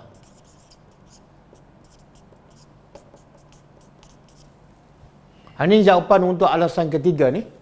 Mereka mencabar, fa'tuna bisultanin mubin. Kalau betul kamu rasul, bagi bukti yang jelas. Maka para rasul jawab, kami tak boleh bawa bukti kecuali dengan izin Allah. Kami bukan Tuhan. Kami manusia biasa. Jadi kerja bawa bukti bukan kerja kami. Jadi para rasul menjawab berapa persoalan. Pertama, mereka ditolak sebab manusia. Okey, para rasul mengakui, betul kami manusia. Sebab tu kami boleh jadi contoh pada kamu. Sebab kami sama-sama manusia. Kalau kami malaikat, kami tak boleh jadi contoh. Kalau kami jin, kami tak boleh jadi contoh. Sebab sistem dia berbeza. Pasal ni yang alasan para Nabi datang nak menghalang amalan masyarakat tak dijawab. Tapi secara langsung dijawab. Kami ni membawa wahyu. Bila bawa wahyu, kena ikut wahyu. Jangan ikut apa yang diamalkan oleh masyarakat.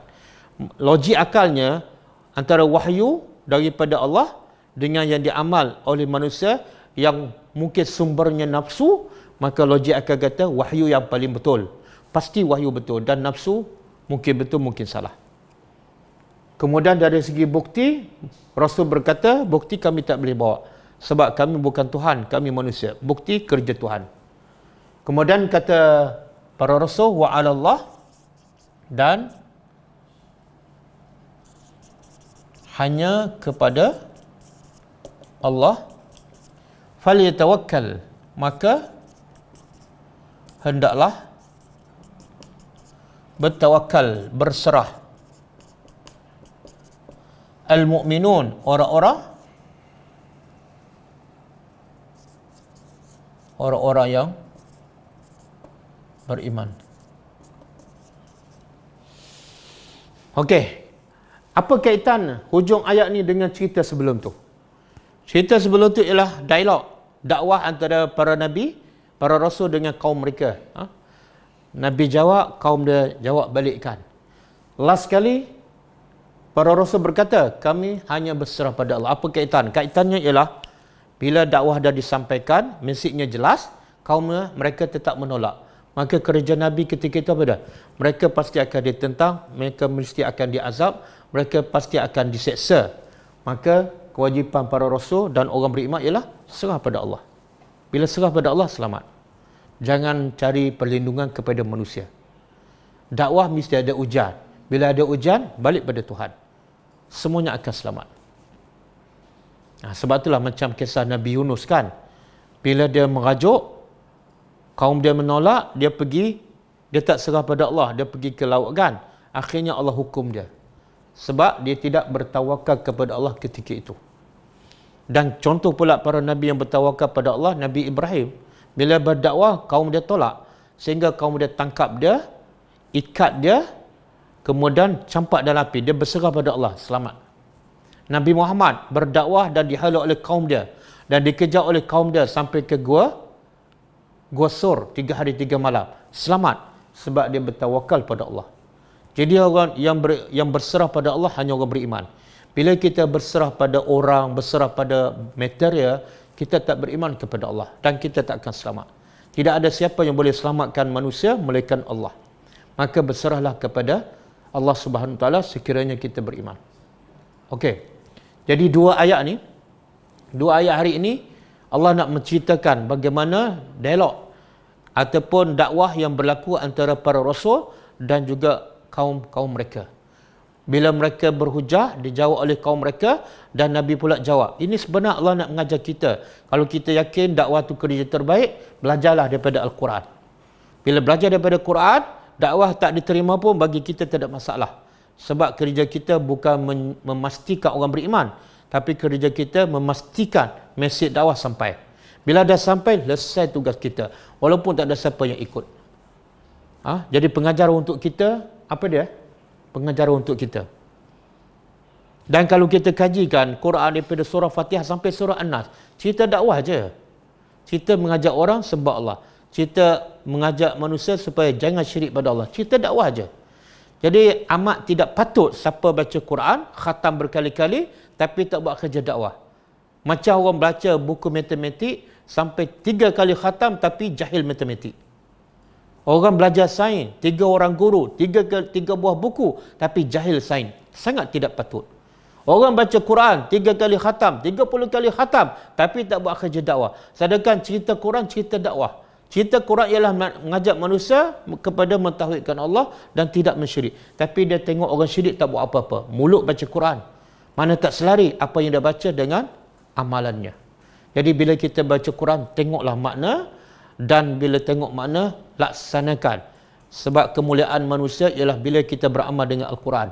Dan kehinaan manusia ialah bila kita tidak beramal dengan Al-Quran. Sebagaimana kata Nabi SAW, Nabi mengadu pada Allah, wa qala ar-rasul ya rabbi inna qaumi ittakhazu hadzal qur'ana mahjura.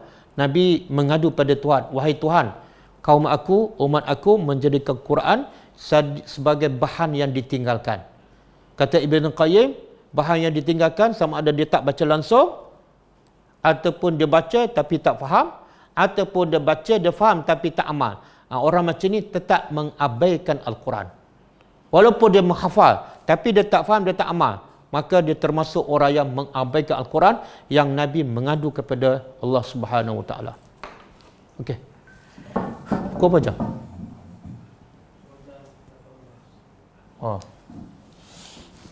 Ada soalan? Apa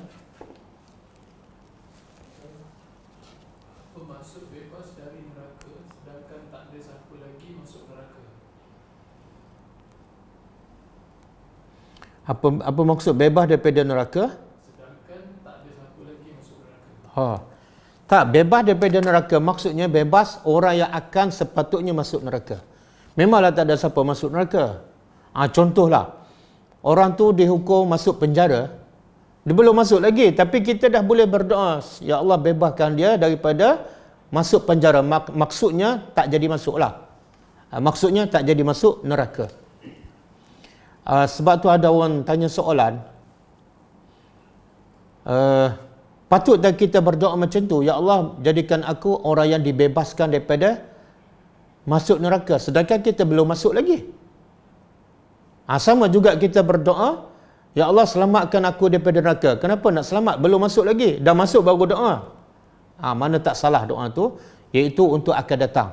Kita tak tahu, mungkin kita ditakdirkan sebagai ahli neraka, maka dengan sebab doa tu kita bebas. Wallahu a'lam.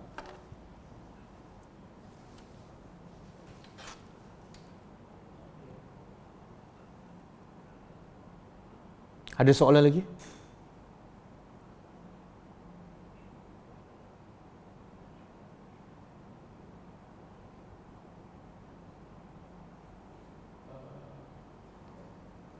Bagaimana nak berdakwah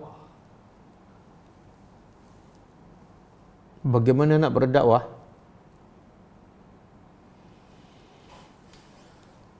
Dia sebenarnya orang tanya bagaimana nak belajar, nak faham matematik. Kalau orang tanya soalan, macam mana ustaz nak faham matematik? Kita akan jawab apa? Belajarlah.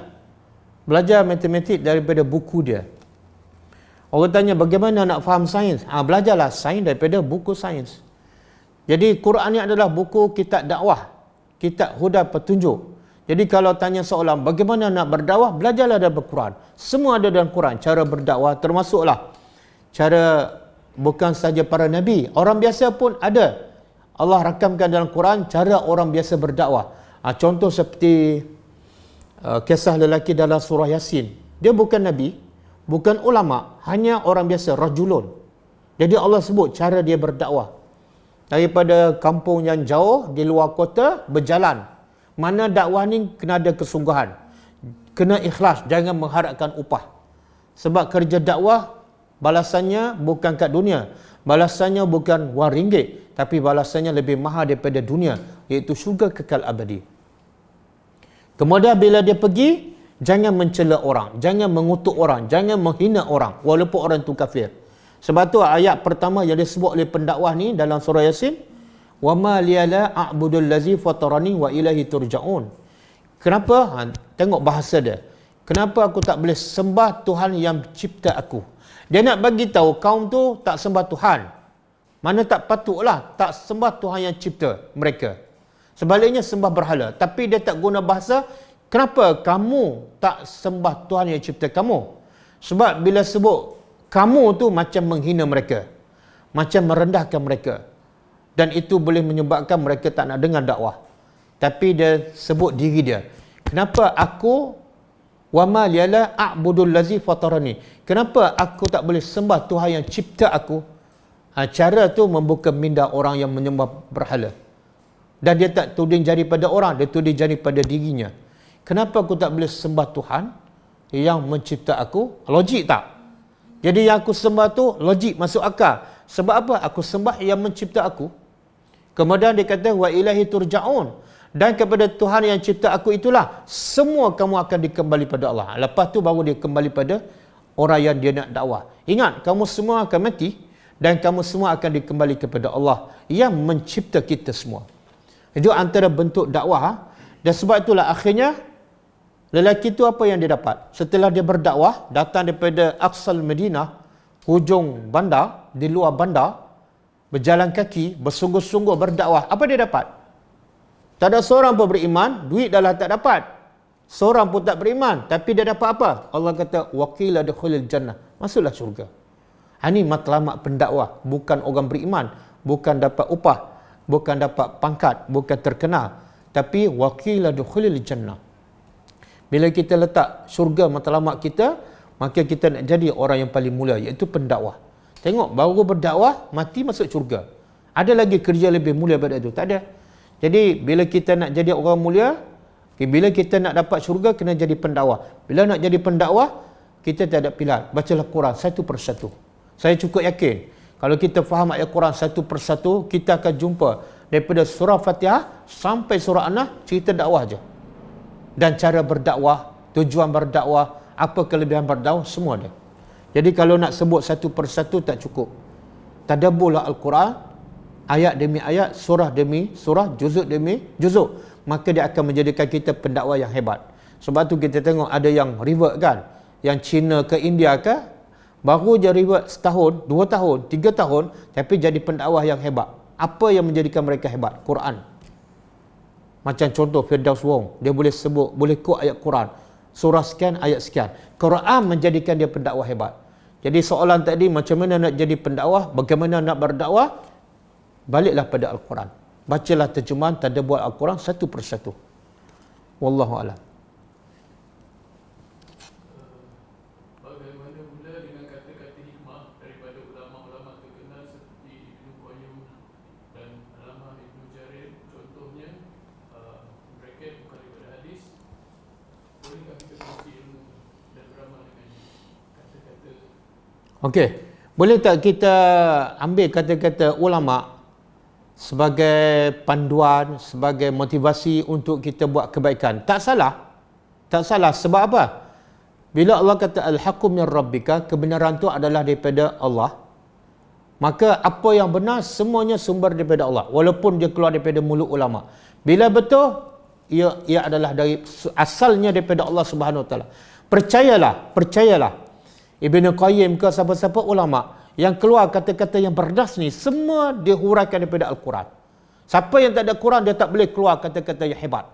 Semua kata-kata hebat ulama, semua sumbernya daripada Quran. Jadi tak salah kita ambil kata-kata ulama yang juga daripada kefahaman mereka terhadap Al-Quran. Kalau tak ada Quran, mereka tak boleh keluar kata-kata yang hebat. Sebab tu saya bagi contoh kan. Kata Ibn Qayyim kan, dia kata apa? Siapa yang tahu kelebihan membaca Quran dan tadabbur, tengok daripada Quran, ini pengalaman dia. Siapa yang tahu kelebihan membaca Al-Quran dan tadabbur, apa berlaku kalau dia tahu? Maka dia akan sentiasa sibuk dengan tadabbur Al-Quran. Baca tadabbur. Sampai masa nak buat kerja lain pun tak ada. Nak buang masa pun tak ada. Kenapa? Sebab nikmat dan terlalu banyak kebaikan baca dan faham Quran. Kalau dia tahu. Maksudnya apa? Siapa yang duk buang masa ni sebenarnya dia tak tahu nikmat tadabbur Al-Quran. Kalau dia tahu, tak ada masa nak buang. Tak ada masa nak terbuang. Tengok kata-kata Ibn Qayyim, tapi akhirnya menjurus kepada apa? Orang balik pada Al-Quran. Jadi tak salah. Wallahu a'lam. Bolehkah sekiranya dalam bulan Ramadan selepas Isyak terus solat witir tanpa solat tarawih kerana telah Macam mana? Semula? dalam bulan Ramadan dia nak terus solat witir tanpa solat tarawih kerana terlampau penat dan selain nak bangun kemudian solat tarawih dan tahajud kemudian. Dia nak solat witir dulu. Lepas tu dia bangun kemudian baru dia buat solat tarawih dan solat tahajud. Okey, dia nak solat witir dulu. Lepas tu baru bangun tengah malam nak solat tarawih. Nabi sebut dalam satu hadis, jadikan akhir malam kamu dengan solat witir. Maksudnya apa? Solat witir itu adalah yang terakhir. Tapi cara dia buat tu macam solat witir di awal pula, macam bercanggah ataupun tak bertepatan dengan sunnah. Buat solat lain dulu baru witir. Jadi kalau dia nak solat tengah malam, dia tak nak solat tarawih di selepas Isyak, tak ada masalah. Tak payah solat witir. Bangun tengah malam, solat tarawih tengah malam. Solat tarawih tengah malam, kemudian sudahi dengan witir. Itu yang terbaik. Tapi kalau dia rasa apa ni? Dia nak solat witir dulu, jadi pelik lah sebab solat witir adalah penutup kepada solat malam. Dia tarawih tak solat, tiba-tiba nak tutup. Nak tutup dengan apa? Jadi solat dulu, baru tutup. Okey? Dan kalau ikut sunnah Nabi, solat witir yang terbaik ialah di tengah malam. Khususnya bagi siapa ni? Bagi orang yang rasa yakin dia boleh bangun tengah malam, maka solat witir yang terbaik ialah di tengah malam. Tapi bagi orang yang tak yakin boleh bangun tengah malam, ataupun bangun pun dekat subuh tak sempat, maka dia boleh solat witir sebelum tidur. Tapi sebelum tidur tu solatlah tarawih. Solat tarawih ni sebenarnya tidak ada had. Nabi kata salatul lail masna. Solat malam dua-dua. Walaupun ada hadis mengatakan Nabi solat tidak lebih daripada 11. Tapi kalau ikut hadis ni, Nabi kata solat dua-dua. Kemudian bila dah dia takut, kata Nabi, kalau dia takut masuk waktu subuh, maka witirlah dengan satu. Maknanya kalau ikut hadis ni tidak ada had. Jadi dia boleh solat tarawih 4 rakaat. Lepas tu solat witir 1 rakaat. Cukup. Lepas tu bangun tengah malam, solat tahajud saja. Jadi jangan solat witir sahaja sebelum tidur. Solatlah juga tarawih walaupun 2 ataupun 4. Kemudian solat witir, kemudian tengah malam bangun solat tahajud. Wallahu a'lam. Adakah saya dikira derhaka kepada ibu bapa kerana menolak amalan nenek moyang? Derhaka pada ibu bapa kerana Menolak amalan nenek moyang. Adakah saya dikira derhaka kepada siapa? ibu bapa kalau dia menolak amalan nenek moyang? Tak, kalau benda tu kita tolak amalan nenek moyang sebab nak taat pada perintah Allah, maka tak timbullah isu derhaka pada mak bapak. Sebab bila datang perintah Allah, wajib keutamanya taat pada Allah. Bila datang perintah Allah, kita wajib taat pada perintah Allah walaupun bercanggah dengan mak bapak. Dan itu tak dikira derhaka pada mak bapak sebab dalam konteks kita mentaati yang lebih hebat, yang lebih besar daripada mak bapak kita. Bahkan Nabi kata la ta'ata lil makhluk, la ta'ata fi ma'siyatil khaliq. Tidak ada ketaatan kepada makhluk dalam perkara yang bercanggah dengan perintah Allah. Jadi kalau benda tu selari dengan perintah Allah dan bercanggah dengan amalan masyarakat, itu tak dikira derhaka pada mak bapak, tapi disebut mentaati Allah dan Rasul. Wallahu a'lam. Dah. Ustaz bertanya apa beza dimaafkan dan diampunkan? Ha? Ghafur dengan afu. Dia afuun dengan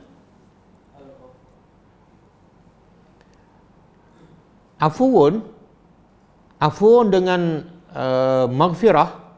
Ada pendapat mengatakan sama. Pendapat kedua mengatakan afuun Allah ampun dan Allah delete padam terus. Mana di akhirat langsung Allah tak akan sebut lagi. Itu namanya afuun. Tapi kalau maghfirah, Allah sembunyikan dosa kita, Allah ampun dan Allah sembunyi, tapi dia masih ada dalam rekod. Di akhirat besok Allah sebut, dosa kamu sekian-sekian, dosa kamu sekian-sekian, dan kita pun mengaku, last kali Allah kata, aku dah ampunkan dosa. Ini yang panggil maghfirah, keampunan. Tapi kalau yang Allah afuun, maafkan, maka dosa tu bukan setakat Allah ampun, tapi Allah delete, padam terus. Okey? Itu pendapat kedua. Pendapat ketiga ada mengatakan afuun dosa besar, ighfir dosa kecil. Jadi ulama berbeza pendapat. Yang penting kita baca dua-dua setiap kali kita solat, dah bahkan berkali-kali ketika duduk antara dua sujud kan. Rabbi firli, kemudian wa'fu anni. Rabbi firli wa'fu anni. Dua-dua kita minta.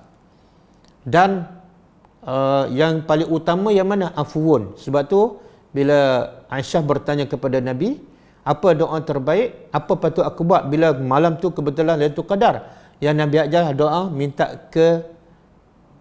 keampunan, iaitu afuun. Allahumma innaka afuun, bukan ghafurun, afuun fa'fu anni. Allahumma innaka afuun tuhibbul afwa fa'fu anni. Wallahu a'lam. Ha? Mengaji dakwah, tapi pahala tak besar dan mesej dakwah belum sampai lagi. Sebab dia hanya membetulkan bacaan, membetulkan makhraj. Orang belum faham Al-Quran. Jadi kalau dia betul makhraj tapi tak faham Quran dan mungkin amalan dia bercanggah dengan Al-Quran, maka tak dikira dakwah lah. Dakwah mengajak orang kepada Allah, mengajak orang sembah Allah. Jadi kalau setakat mengajar Al-Quran, mengajar tajwid, belum lagi berdakwah. Itu proses pertama. Ataupun orang kata sekolah tadika. Lepas mengajar tajwid, kena pergi ke sekolah rendah. Pula tadabbur. Lepas tu baru berdakwah. Jadi asas dakwah ialah sampai orang faham, orang kenal Tuhan, orang faham agama, orang ikut perintah Allah. Itulah dakwah. Tapi kalau setakat tajwid je, itu baru proses permulaan. Wallahu a'lam.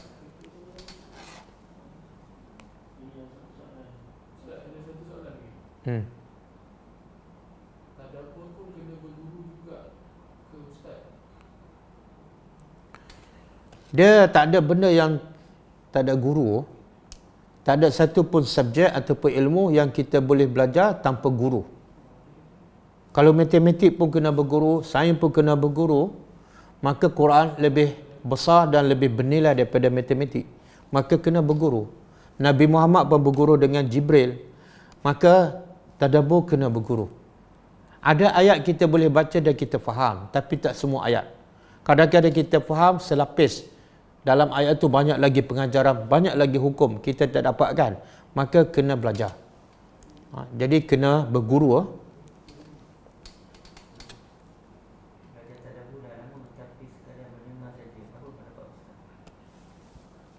Belajar tadabbur dah lama.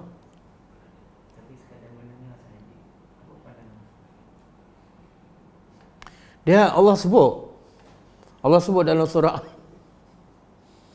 Allah sebut dalam surah Al-Anfal, Allah bagi amaran, wala takunu kallazina qalu sami'na. Surah Al-Anfal ayat 21. Wahum la yasma'un. Allah bagi amaran, jangan kamu jadi orang yang berkata kami dengar, tapi sebenarnya mereka tak dengar pun. Apa maksud dengar tapi tak dengar? Iaitu dengar tapi tak faham, ataupun dengar, faham tapi tak buat. Jadi kalau belajar tadabbur, tak berubah apa-apa, sebenarnya belum belajar lah tu. Belum belajar. Belajar buat kuih tapi tak buat-buat pun kuih, belum belajar lah tu. Kenapa tak buat? Mungkin masalah hati. Allah dah sebut dalam Quran kan, surah Al-Mutaffifin. Bila dia baca Al-Quran, mereka rasa macam tak ada apa-apa pun. Sebab apa? Allah kata, kalla bal rana ala qulubihim bima kanu yaksibun. Sekali-kali tidak. Dalam hati mereka ada ran. Ran tu makna hijab, penutup. Penutup tu berpunca daripada apa? Bima kanu yaksibun, disebabkan dosa. Kadang-kadang Quran kita belajar, kita faham, tapi tak mengubah apa-apa, tak terasa apa-apa, sebab mungkin hati kita kotor, mungkin hati kita penuh dengan dosa. Jadi bila ada selaput tu, dia ilmu ni cahaya, bila cahaya dia tak boleh masuk tempat yang gelap. Sebagaimana Imam Syafi'i pernah mengadu pada guru dia, Waqi'. Sebab apa dia mengadu? Sebab susah nak menghafal, susah nak faham. Maka Waqi' kata ilmu adalah cahaya dan maksiat itu adalah kegelapan. Bila kamu buat maksiat, buat dosa, hati kamu gelap. Bila gelap, tak ada buat Al-Quran yang merupakan cahaya tak akan masuk. Jadi cuba cek hati kita, cuba cek kehidupan kita. Mungkin ada dosa dalam hati kita, termasuklah cinta dunia. Bila ada dunia kat sini, tadabbur Quran 30 juzuk tak memberi kesan. Dia kena bersih dulu. Bersih dulu. Sebab tu Allah sebut dalam surah Baqarah, fala takhshawhum, jangan takut. Jangan takut yang lain. Allah kata buang dulu. Takut pada harta, takut pada rezeki, takut pada ancaman, takut pada tu, takut pada... Buang semua dulu, bersihkan hati. Barulah wakhshawni, barulah masuk dalam hati kamu takut kepada aku. Dalam keadaan hati kita banyak cinta dunia, banyak dosa, tiba-tiba nak masukkan takut pada Allah, tiba-tiba nak buat kerja dakwah yang banyak ujian, tak boleh. Jadi bersihkan hati, bertobat daripada semua dosa, termasuklah dosa cinta dunia. InsyaAllah masa tu bila masuk Quran dalam hati kita, terus kita bergerak. Quran menggerakkan kita untuk pergi berdakwah, insyaAllah. Cukup okey. Besok ada kelas pukul 11. Besok kita tadabbur surah baru, iaitu surah Ar-Ra'du. Besok kelas baru surah Ar-Ra'du. Besok rehat lah, tapi Ahad depan kita balik pada surah yang pernah kita tadabbur, iaitu surah Al-Lail. Besok surah Ar-Ra'du pukul 11 insya-Allah. Okey, cukup lah. Okey, kita tutup dengan membaca tasbih kafarah. Subhanakallahumma wa bihamdika asyhadu an la ilaha illa anta astaghfiruka wa atubu ilaik. Assalamualaikum warahmatullahi wabarakatuh.